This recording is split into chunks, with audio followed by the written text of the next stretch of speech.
Bună, sunt Alina și bine ați venit în bucătăria mea.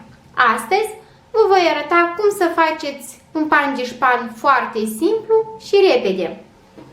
Uitați-vă ce pandișpan frumos se primește. Este doar din 3 ingrediente. Haideți să vedem de ce ingrediente avem nevoie. 5 ouă, 150 g făină și 130 g de zahăr. Pun zahărul peste ouă și voi mixa. Pentru început la viteză mică, după voi mări viteza.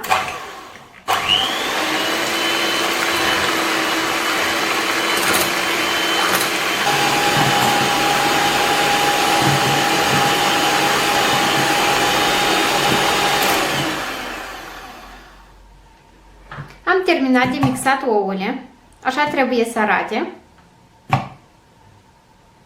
Trebuie să devină spumoase. Acum voi adăuga făina. Făina o voi cerne.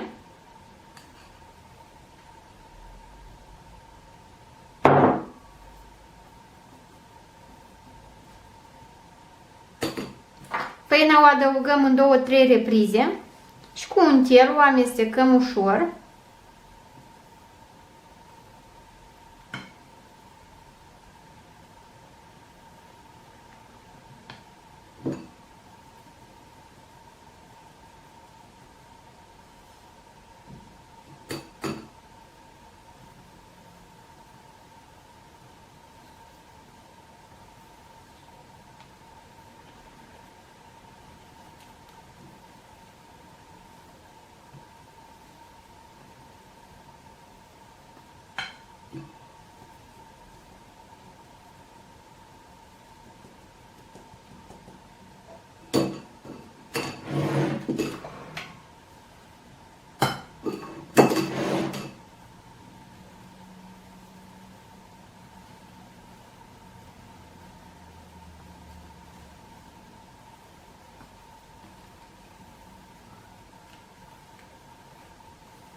Terminat de încorpora făina, acum voi pune aluatul într-un inel.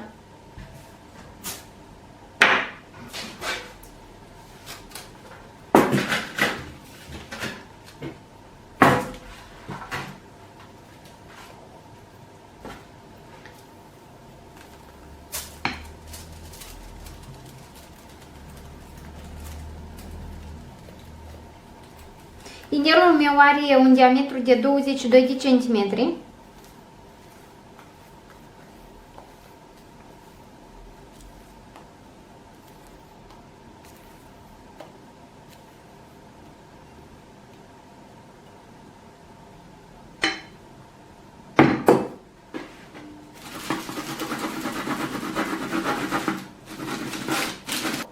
Acum îl voi da la cuptorul preîncălzit la 180 de grade pentru 25-35 de minute, depinde de cuptorul fiecăruia. Pandișpanul meu a stat pentru 30 de minute la cuptor.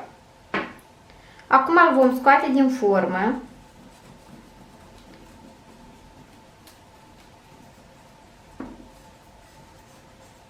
Cu un cuțit voi da pe margine.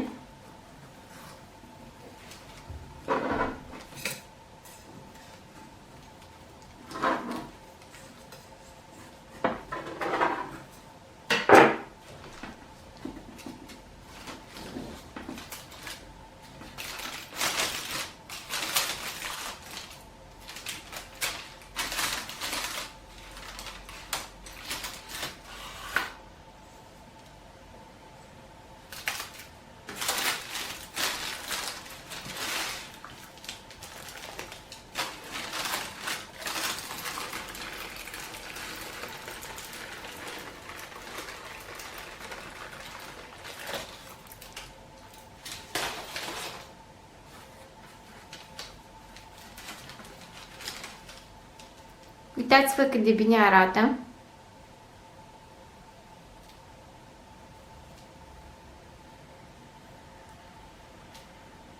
Îl voi lăsa să se răcească, după care îl voi tăia și voi arăta și interiorul pandișpanului.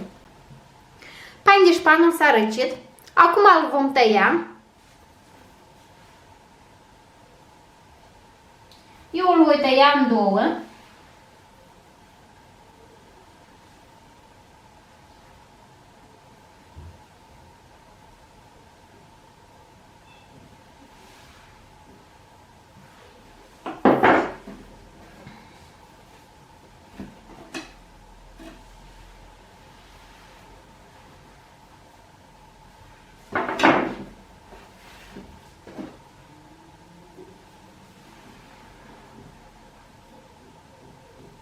Am terminat de tăiat pandișpanul. Uitați-vă cum arată.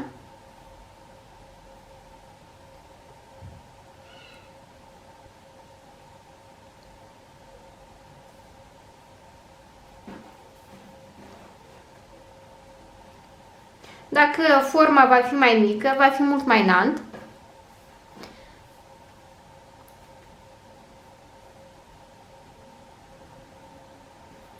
Haideți să rupim să vedem cum este.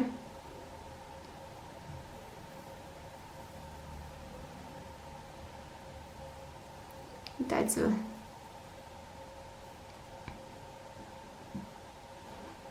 Aceasta a fost rețeta de astăzi. Dacă v-a plăcut rețeta, nu uitați să dați un like și să vă abonați la canalul meu. La revedere!